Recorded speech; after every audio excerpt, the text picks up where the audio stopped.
உலகை எழுப்பும் ஞாயிறு அங்கே குடியிருப்பான். அவன் ஆனை முகத்தனின் அடியவர் மனத்தில் ஒளியாய் வந்து கொலுவிருப்பான்.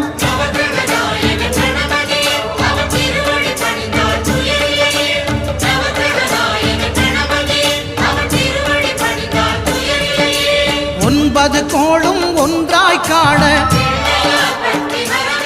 அங்கு கற்பகம் என்னும் கடவுளின் மெய்யில்